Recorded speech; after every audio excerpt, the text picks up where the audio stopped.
Olá, meus irmãos, saúdo a todos com a paz do nosso Senhor Jesus Cristo, Yeshua HaMashiach, que a plenitude do nosso Senhor, o seu amor, a sua graça, a misericórdia e a sua benevolência alcance a todos os irmãos que estarão ouvindo este estudo, em nome do Senhor Jesus, que os irmãos sejam abençoados com a palavra de Deus, amém? Irmãos, hoje nós vamos estudar o capítulo 5 de Gênesis e dar continuidade aos estudos anteriores. E antes disso, irmão, gostaria de pedir que, para quem não é inscrito, que se inscreva, comente, compartilhe, para que a gente possa alcançar mais irmãos, mais pessoas que queiram ouvir e aprender da palavra de Deus, amém? Bom, o capítulo 5, ele é mais focado na genealogia, né, na geração de Adão. E como eu expliquei no capítulo anterior, tanto Caim como Abel, eles não estão presentes na genealogia de Adão. E isso é bem curioso. Ao mesmo tempo é intrigante, porque fica uma questão sem resposta, né? E como eu disse nos outros estudos, as coisas encobertas pertencem ao Senhor. O versículo é Deuteronômio 29:29. Então, tem coisas, irmãos, que nós podemos até imaginar, nós podemos deduzir, nós podemos comentar entre irmãos, nós podemos fazer alguns estudos, mas quem bate o martelo dizendo com toda a convicção que sabe, é um pouco complicado, porque eu falei, nem o próprio Paulo, que subiu até o terceiro céu, não se sabe se em espírito ou em estado, qual estado que ele entrou que ele foi arrebatado, se o próprio Paulo, que viu coisas indescritíveis, teve revelações fantásticas, ele não pôde falar o que ele viu.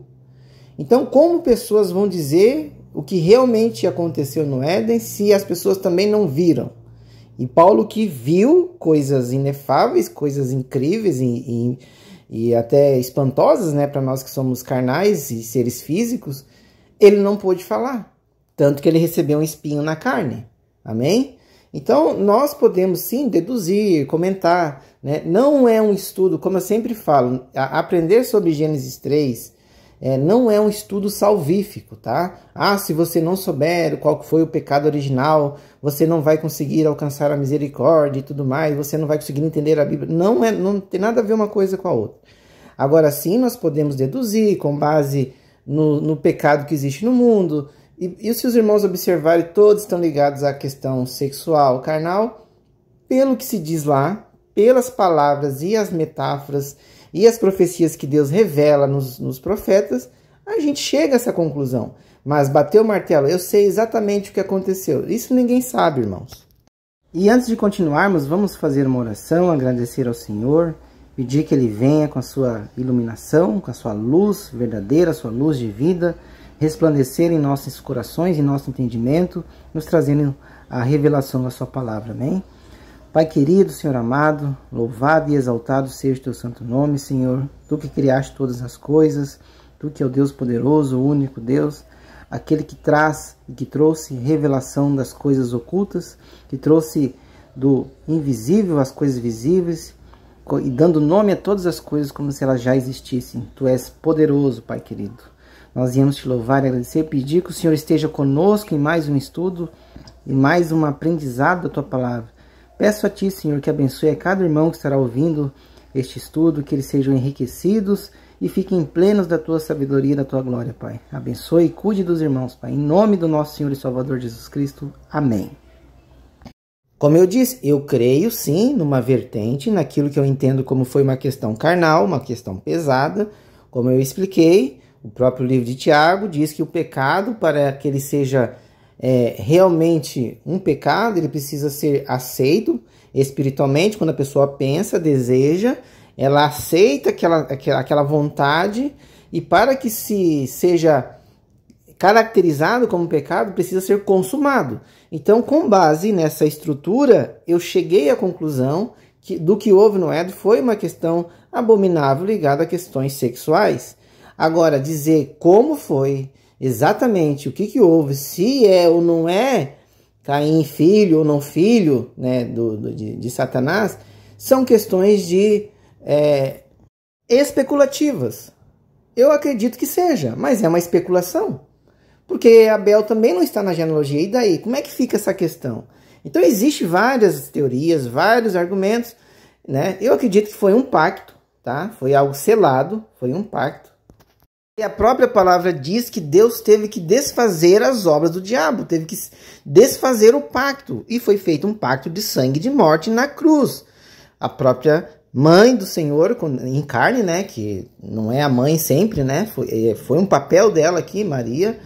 Ela era virgem, sem contato sexual, revertendo algo que aconteceu, né? Que é uma grande fardo, né? De desejo que todo ser humano tem. É um fardo pesado.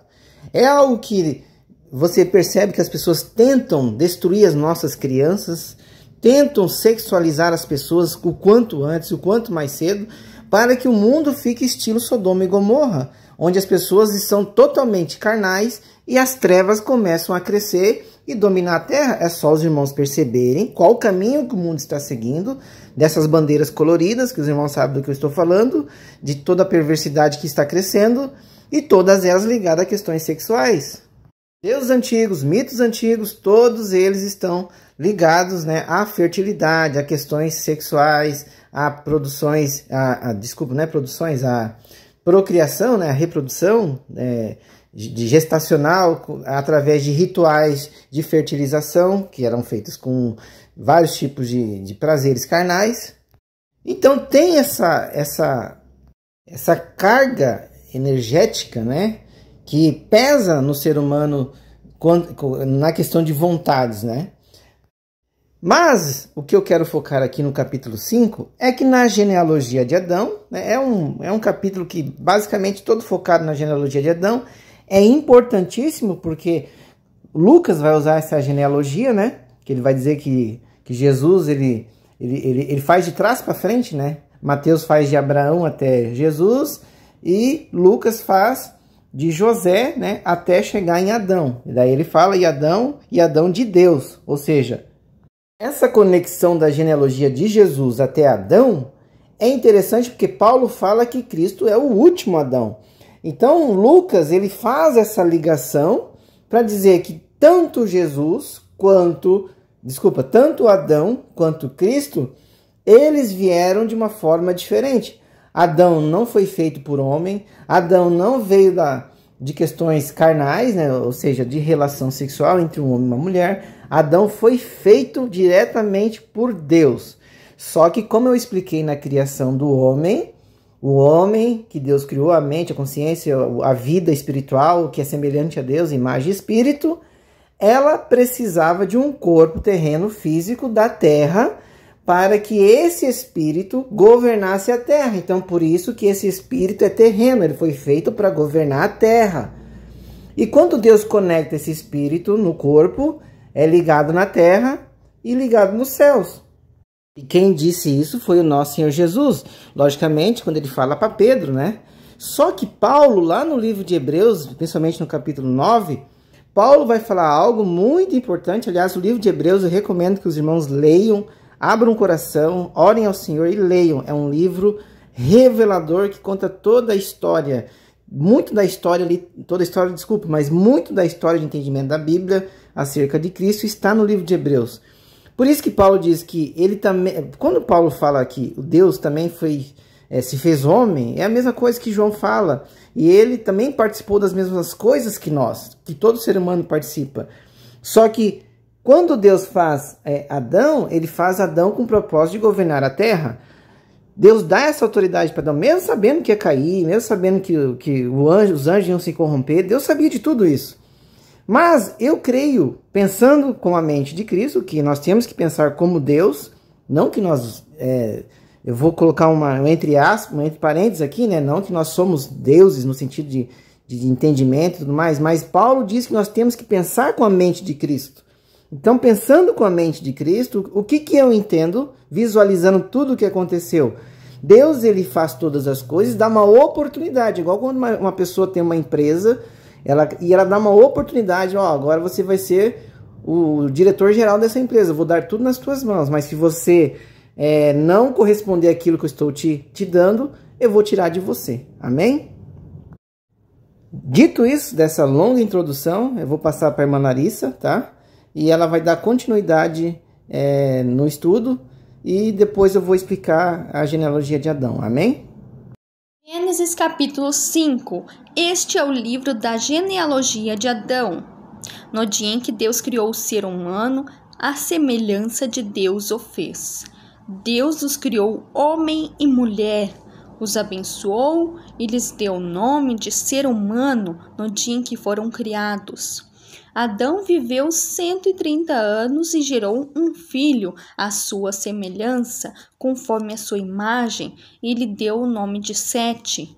Depois que gerou esse filho, Adão viveu 800 anos e teve filhos e filhas. Todos os dias da vida de Adão foram 930 anos e morreu. Sete viveu 105 anos e gerou Enos. Depois que gerou Enos, Sete viveu 807 anos e teve filhos e filhas. Todos os dias de Sete foram 912 anos e morreu. Enos viveu 90 anos e gerou Cainã.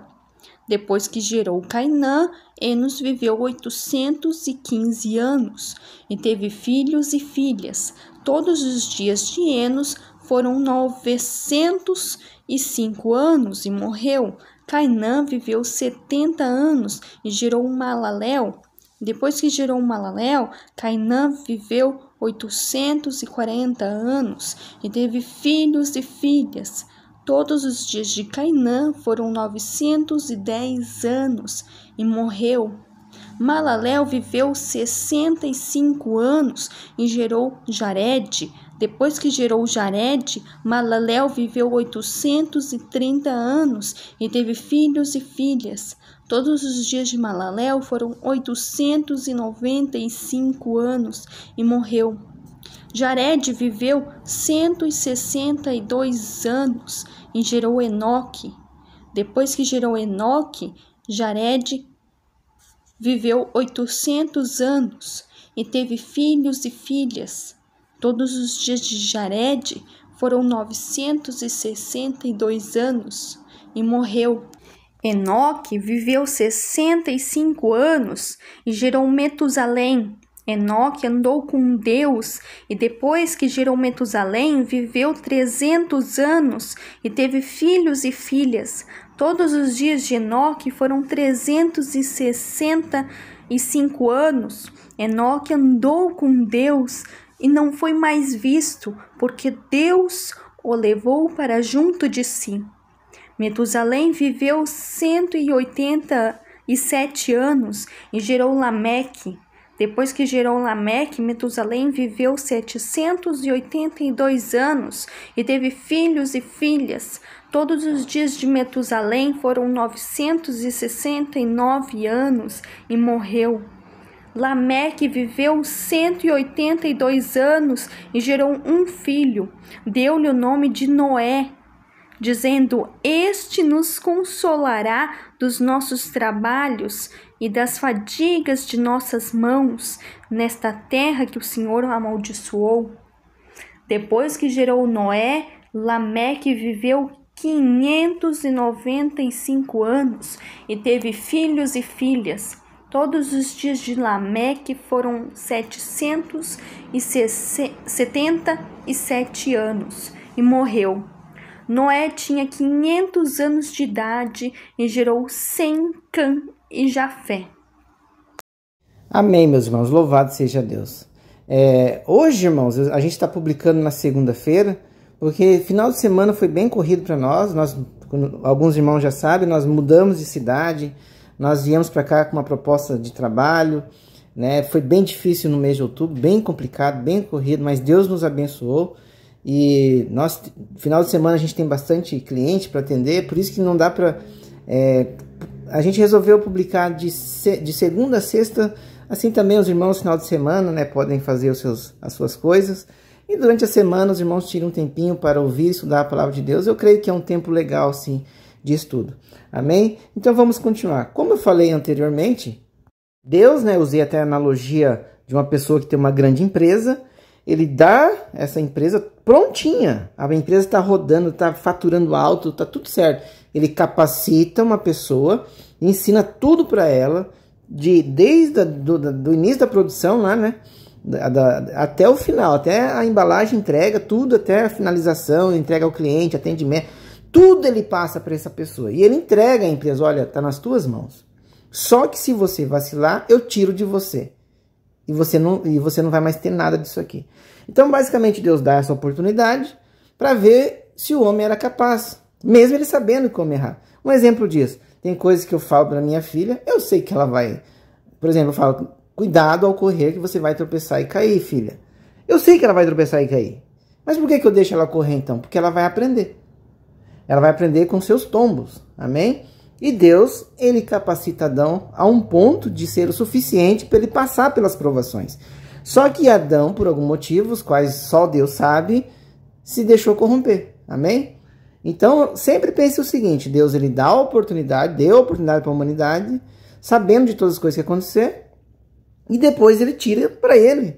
Por isso que todas as coisas agora estão sujeitas a Cristo, porque nesse corpo do último Adão, que Deus restaurou de Cristo, que Deus vai passar a habitar, como ele mesmo diz nas suas profecias, que eu habitarei, estarei no meio deles, e o meu templo, meu tabernáculo, o meu templo estará com eles, e eu serei o seu Deus, eles serão meu povo. Então, por meio do corpo de Cristo, Deus vai governar toda a terra eternamente. Amém? E de onde que eu tirei essa ideia de que quando Deus conecta o Espírito em Adão, ele conecta céus e terra? Pela palavra que Jesus disse a Pedro e por Hebreus 9, eu vou ler aqui com os irmãos. Olha que interessante isso que o apóstolo Paulo diz. Vou ler do 19 em diante. Porque, havendo Moisés anunciado todo o povo, todos os mandamentos, segundo a lei, tomou o sangue dos bezerros e dos bodes com água, lã, purpúrea e hisopo, e aspergiu tanto o mesmo livro como todo o povo, dizendo: este é o sangue do testamento de Deus, que Deus tem mandado. E semelhantemente, aspergiu com sangue o tabernáculo e todos os vasos do ministério.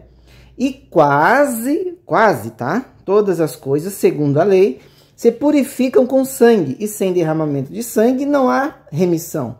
De sorte que era bem necessário que as figuras das coisas que estão no céu, assim se purificassem. Preste atenção.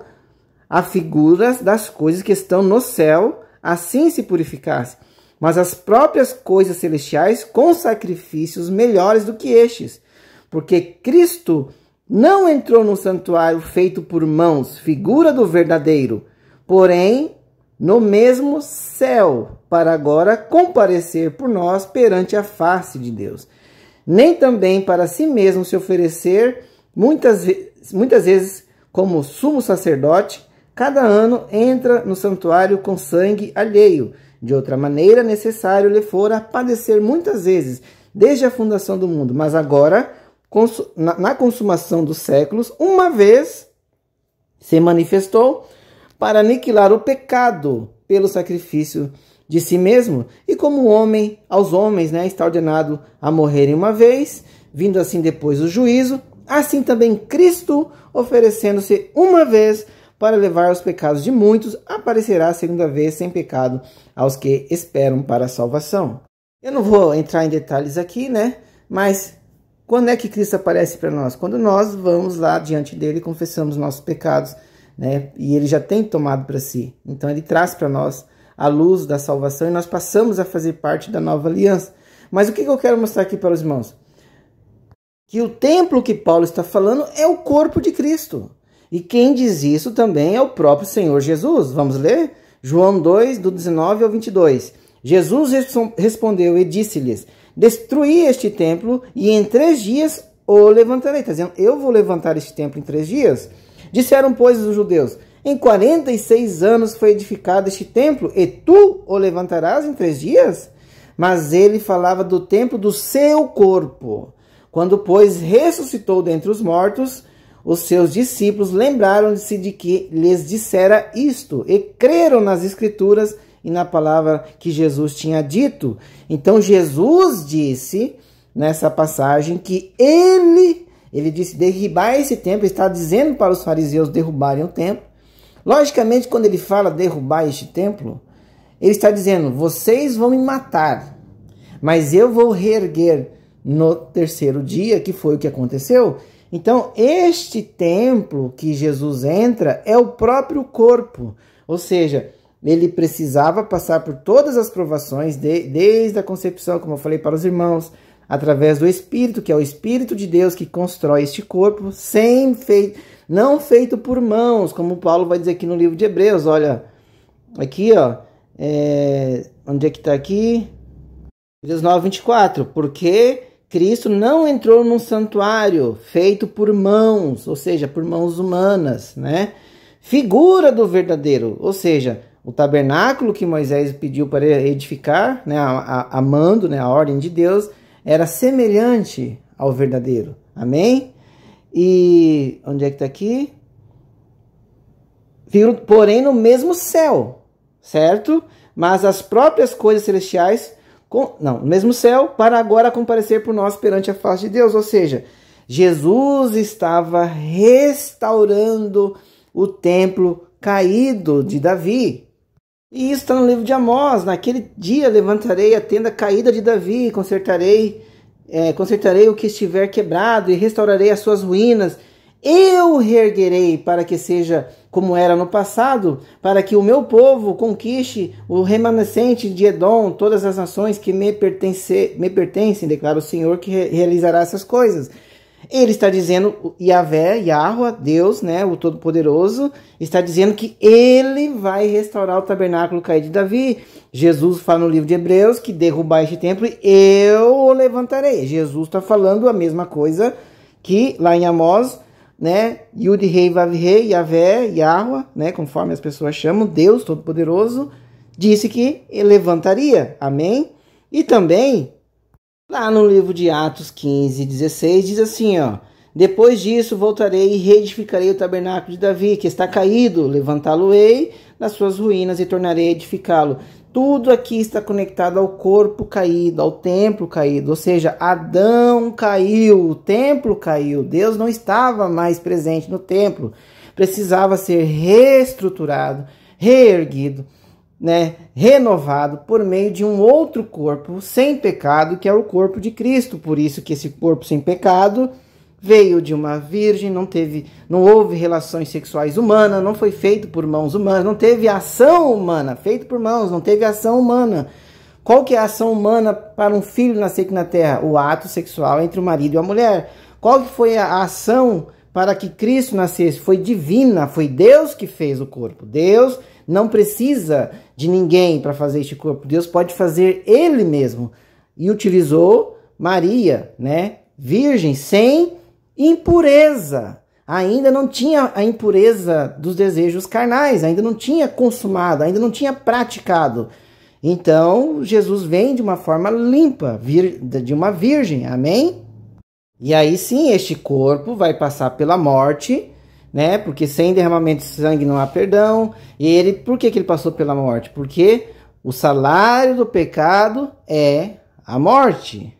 Então, para poder resgatar o homem do pecado, tem que destruir quem? A morte. E quem é que tinha o domínio sobre a morte? O diabo. Por quê? Porque quando Adão transgride, faz aquilo que Deus disse para não fazer, Adão atrai e traz o pecado para toda a humanidade, traz a morte para toda a humanidade. Por isso que a morte passou a todo ser humano, por isso que todos pecaram. Não é porque eu estou fazendo uma coisa que Adão fez, é porque a consequência caiu sobre mim.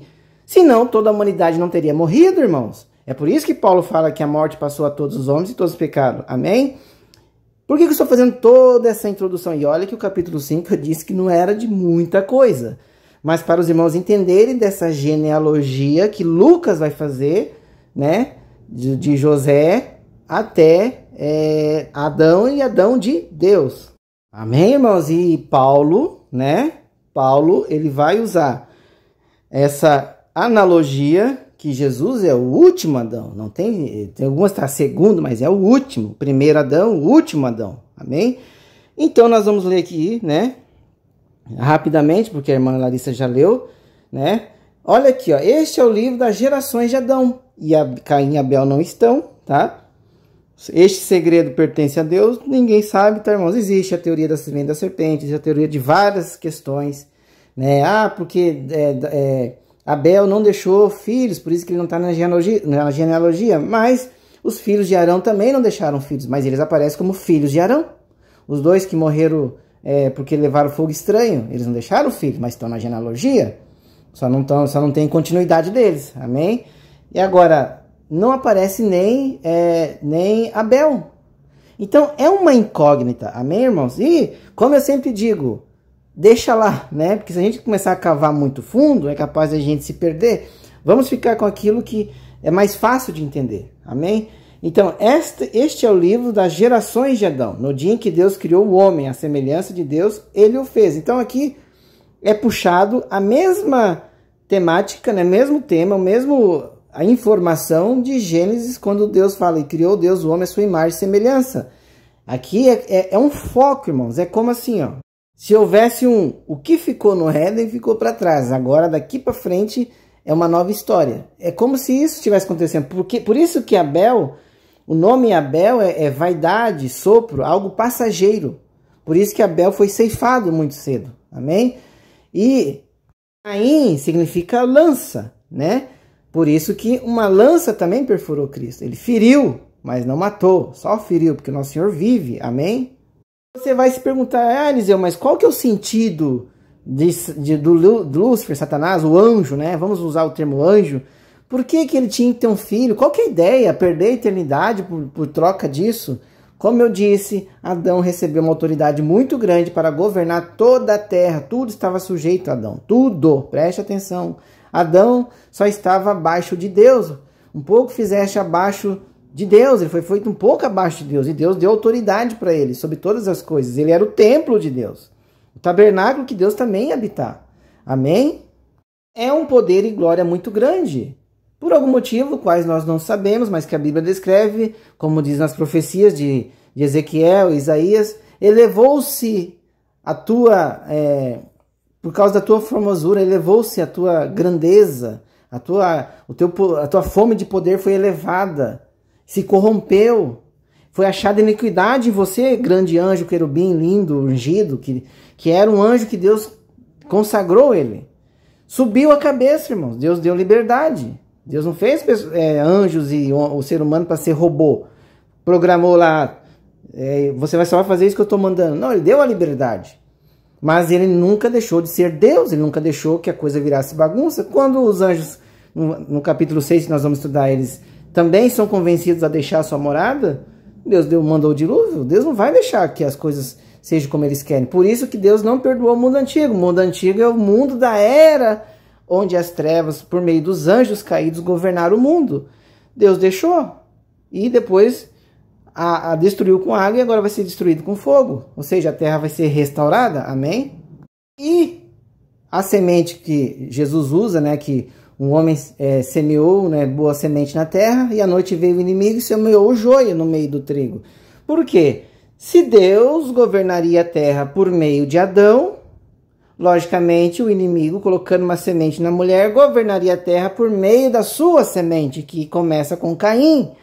Jesus chama Caim de diabo. Por quê? Porque ele foi o homicida. Quem foi o primeiro homicida? Caim. Jesus fala que ele é mentiroso desde o princípio. Quem foi o primeiro a mentir? Foi Caim. Aí, Adão não é que ele mentiu, ele omitiu. Ele, tipo assim, ele não mentiu o que ele fez. Ele só não assumiu a culpa. Porque Deus pergunta, comeste do fruto que eu disse para não comer? Adão deveria dizer sim ou não. Se ele dissesse não, ele estaria mentindo. Mas o que Adão faz? Adão, ele responde, uma resposta para se esquivar. Olha, a mulher que tu me deste, me deu. Então ele assume que ele comeu, mas ele não assume a culpa. Ele não mente, ele fala que ele comeu, mas ele diz, foi porque Eva me deu, por isso que eu comi. E se ela me deu e eu comi, é porque Deus depois vai dizer assim, porque deste ouvido a tua mulher. Ou seja, o que Adão está dizendo? Eva me convenceu. ó Senhor, a mulher que tu me deste por esposa, ela me convenceu e eu participei, e eu fiz, e eu me entreguei, eu fui iludido por ela. Aí chega em Eva, não, eu fui iludido pela serpente. Ou seja, eles assumem que comeram, né, que se alimentaram dessa impureza, mas eles não assumem que fizeram aquilo porque quiseram, não assumem, entendeu? É uma resposta genérica. Agora, Caim não, Caim mente descaradamente. Onde está o teu irmão Abel? Eu não sei, não sou o guardião dele, não sei. Como que não sabe se ele acabou, matou o irmão, enterrou? Entendeu, irmãos? Então Caim, ele é o primeiro assassino e Caim é o primeiro mentiroso, pai da mentira. Por isso que Jesus fala, vós tendes por pai o diabo, amém? Então é por meio de Caim que Satanás governa a terra. Aí Caim, por meio da sua descendência, semente, descendência, até os dias de hoje a terra é governada por eles, amém? Eu não gosto de usar o termo semente da serpente, justamente porque a palavra serpente dá uma conotação de uma cobra e fica uma coisa muito esquisita para quem não conhece a Bíblia. E quem conhece também já é estranho, mas imagina quem não conhece. Quando eu ouvi a primeira vez sobre isso, para mim foi intrigante e me chamou a atenção. Ao invés de eu criticar e achar que isso não tinha nada a ver, eu vi que tudo tinha a ver com o pecado da questão da sexualidade, porque era um dos meus maiores... do meu maior calcanhar de Aquiles, que fala, era o meu tropeço, irmãos. A questão sexual era o meu tropeço, era a minha fraqueza literal. Vários amigos, irmãos que se converteram, tiveram o mesmo problema, a questão sexual, pornografia, desejo desenfreado para prática sexual com mulheres, de querer várias mulheres. Todo homem tem essa coisa, e muitas mulheres também têm esses desejos, sabe, de descobrir coisas novas, de querer... o corpo bonito, para atrair o homem bonito com o corpo sarado e tudo mais. Então é um mal do ser humano isso, amém? Mas foi um mal distorcido, corrompido, de impurezas. Continuando, né, fala que macho e fêmea ele criou, ou seja, recapitulando a criação do homem, e os abençoou e chamou seu nome Adão, no dia em que eles foram criados. Ou seja, Adão significa, ao mesmo tempo que é vermelho, significa humanidade, né? Significa ser humano, homem, né? Mas, depois, diz assim, Adão viveu 130 anos e gerou um filho, a sua própria... De novo, repete, a sua própria semelhança. E aqui é a única vez que fala que Adão gerou. Ou seja, o homem, quando deposita a sua semente, ele gera. Ele é o gerador da semente. Por isso que fala geração. Está gerando uma descendência. E Adão gerou um filho, a sua própria semelhança, segundo a sua imagem, e chamou seu nome de Sete. Por que não fala lá em Gênesis 4 que e Caim foi gerado à semelhança de Adão e Abel foi gerado à semelhança de Adão? Algo aconteceu, alguma consagração foi feita, algo aconteceu, mas ninguém sabe, tá? Ninguém sabe, mas algo terrível aconteceu. Deus ocultou isso, não está revelado, nem Paulo não revelou, nem o próprio Senhor Jesus, nem nas profecias. Existem camadas, existem ideias, profecias, parábolas que Deus lançou, mas Deus não disse com clareza o que aconteceu. Por não ter dito com clareza, nós temos uma ideia, nós temos uma sugestão do que pode ter acontecido. Por isso que eu não bato o martelo, por isso que eu não sou a pessoa que transforma este conhecimento numa seita, de que se você não entender, você não tem capacidade, não tem evolução espiritual, enfim, tudo isso é baboseira, amém? E aqui, né, eu não vou ler novamente, irmãos, toda a genealogia de Adão, né, porque já foi lido. Aqui eu estou dando mais a questão mais de explicação de um contexto geral da genealogia, por que Lucas puxa, porque Jesus é o último Adão e tudo mais, tá? Aqui uma parte importante, ó, e Adão, ele gerou filhos e filhas, né? E Adão, ele viveu 930 anos, ou seja, ele morreu no dia. Qual dia? O dia divino. Dia divino são 1000 anos. Adão viveu 1000 anos? Não, ele morreu antes de completar 1000 anos, com 930, tá? Ele viveu 105 anos, e 7, né? Viveu 5 anos e gerou Enos. Essa parte aqui é importante, porque Enos vem de Enosh, tá? Este nome é importantíssimo, irmãos, porque ele é Enos, né? Tem algumas traduções, mas é Enosh, né? Ele é da mesma raiz que vem a palavra da humanidade, mas significa o seguinte, ó: ser fraco, adoecer, ser mortal, ser vulnerável, humanidade caída, homem sentido frágil, ou seja, é o homem mortal, o ser humano frágil, um homem enfermo, um ser humano sujeito à corrupção. O nome Enosh, né, ele não é apenas um nome assim que o pai, que Adão, que Sete deu esse nome para ele. Significa uma humanidade fraca, frágil, que precisa, como diz lá em Gênesis 4:26, e a Sete também nasceu um filho e ele chamou seu nome Enos. Então os homens começaram a invocar o nome do Senhor, ou seja, uma humanidade fraca, frágil, precisou clamar pela força, pela vitalidade do Senhor nosso Deus. E depois a outra parte importante, né? Jered, ele gera Enoque, né? E fala o seguinte, né? Que no 21, e Enoque viveu 65 anos e gerou a Matusalém, né? E Enoque andou com Deus depois que gerou Matusalém 300 anos e gerou filhos e filhas. E todos os dias Enoque foram 365 anos. E Enoque caminhava com Deus e ele não estava mais, pois Deus o tomou. Olha só que interessante. Enoque viveu 365 anos. Quantos dias tem um ano? 365. São coisas bem curiosas, né? Que a Bíblia nos traz, coisas lindas e maravilhosas do nosso Senhor. E Enoque também vai aparecer na citação do livro de Hebreus, né? Que pela fé, Enoque, né?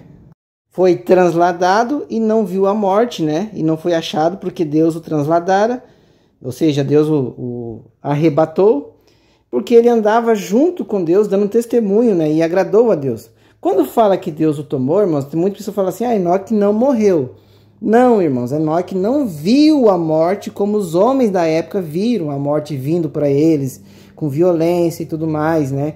Quando o homem percebe que vai morrer. Enoque, ele tinha 365 anos. Para a época, ele era jovem. Ele tinha ainda mais... ele estava 1/3 da vida só. Perante os outros que morreram com 900 anos, né? Matusalém viveu 969 anos. Ou seja, olha a idade que Matusalém morreu. O mais velho da Bíblia, né? Então, quase 1000 anos. Esse chegou perto dos 1000 anos, né? Então, como Adão morreria no dia, ou seja, nenhum ser humano, que também pode ser, quando se fala humano, também remete a Adão, ninguém viveu um dia divino, todos morreram antes dos 1000 anos, amém? E daí Matusalém gerou um filho chamado Lameque, lembra? Os nomes de Adão e dos filhos de Caim, irmãos, dos filhos de Adão, eles são muito parecidos, tá? Enoque, Enos, Lameque, tá bom? E Lameque gerou um filho, e o filho de Lameque era Noé. Aí olha a frase que ele vai dizer: este deve confortar-nos com respeito ao nosso trabalho e ao labor das nossas mãos, por causa da terra que o Senhor amaldiçoou. Ou seja, o próprio Lameque já profetiza que Noé iria trazer conforto, ou seja, a partir de Noé, a descendência da humanidade continuaria. E daí Deus traria um pouco de repouso, porque o dilúvio foi uma grande tribulação, um grande tormento, algo que destruiu e devastou toda a terra. Amém? Então Lameque já profetiza que Noé é quem vai ser o responsável por trazer esse conforto para a humanidade e as próximas gerações, que somos nós até os dias de hoje. Amém? E depois fala que Noé tinha 500 anos, quando ele gerou Sem, Cam e Jafé. E daí essa história de Cam, Sem e Jafé vai ser mais emblemática lá em Gênesis 10, salvo engano eu. Na verdade vai abranger Gênesis 9, o 10 ali, também as gerações de Cam, Sem e Jafé em Gênesis 11, enfim, ali começa toda a trama depois da geração de Noé, amém? Então basicamente, irmãos, o capítulo 5 é sobre a genealogia de Adão, tá? Então é mais focado nisso. Eu trouxe algumas citações, alguns comentários para dar uma ênfase a todo esse capítulo. E nós vamos estudar o capítulo 6, onde é a queda da humanidade junto com a queda dos anjos, tá? Por isso que os anjos que não guardaram a sua morada, né? Então, essa citação que Judas, né, vai citar é referente a essa época ali antes do dilúvio, que os anjos não guardaram o seu estado principal, né? Como eles deveriam ter ficado, mas eles se entregaram às impurezas, né? Às vontades carnais humanas, amém? Então que o Senhor abençoe a tua vida, a tua casa, a tua família, fique na paz e nos vemos amanhã no capítulo 6, amém?